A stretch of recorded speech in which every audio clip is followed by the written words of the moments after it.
I became #1 in the world. I became a millionaire not because I made more money.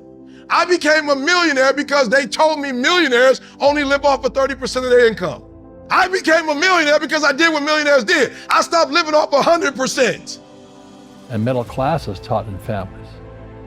And so the people right now who are sitting at home, who are struggling financially or worried about money or unhappy, they may be making a lot of money, but unhappy with what they're doing, it was probably taught to you. You know, your superego was taught, get a job, work hard, or you'll never be rich, or the rich are evil, or whatever. And until you change your mindset, Correct. Money won't help you, right? Correct. And we see that with people that win the lottery, people that make more money, they still have the same problem. Right. Because they have that poor man's soul. Correct. If you're poor, you'll always be poor. That's really hard for people to Yeah, understand. the money will disappear that fast. Just like most pro athletes, you know, they make millions of dollars, and what 65% are bankrupt 5 years later. It's because they come from poor families. Now you tell them that, they get very angry at you. It's not just the rich fault, you know, as you guys ripped me off and government ripped me off. But unfortunately, what Mr. Lipton was saying, it's passed down genetically. That's the frightening thing. But you have to do something every day that scares you. And that's a takeoff from Helen Keller, who said, or not said, she was deaf, dumb, everything, she couldn't do anything. And she said every day she did something to scare herself. Well, if you and I had all those afflictions, just getting out of bed would be scary enough. And so I decided that one of the differentiations between the people that got the most out of the week-long seminar and the year-long free mentoring from me is people that really press themselves hard.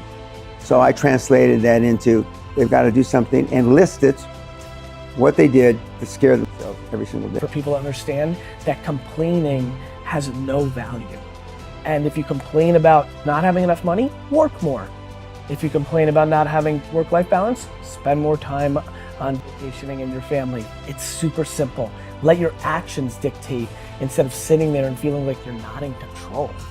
Money doesn't have value, right? And this is an important thing that most people don't immediately understand, is that money itself doesn't have value. Money is a vector for transmitting value. It's how you express value. But the value isn't in the money, it's in the product or service you bought with it, and it's in the labor you gave in order to acquire it in the first place. That's where the value comes from. There's nothing intrinsically valuable in the money. Failing to prepare was preparing to fail. The night before a game, I ate the same food. I went to bed at the same time. I got up, I ate the same breakfast. So the routine and the preparation, some people call it superstition, but it's a routine. The stronger your mindset is, the greater your skill set is going to be. And it's interesting, when you commit to something, little gifts just start automatically showing up. It's a phenomenal thing.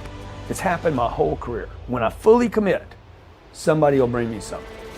And then look, then keep your eyes open. And by the way, the package may come wrapped in a package you weren't thinking about. Artwork. Or like a voice, or like a person, or you know, maybe from a different direction than you thought, or an offering where you're like, you read something about this and that's not the thing. Like all throughout my career, it's come in weird kind of ways. If you ask for help and somebody shows up at the door, maybe invite them in. Okay. Regardless of what the packaging is or what you've heard about it or whatever. That's really been beneficial to me. Okay.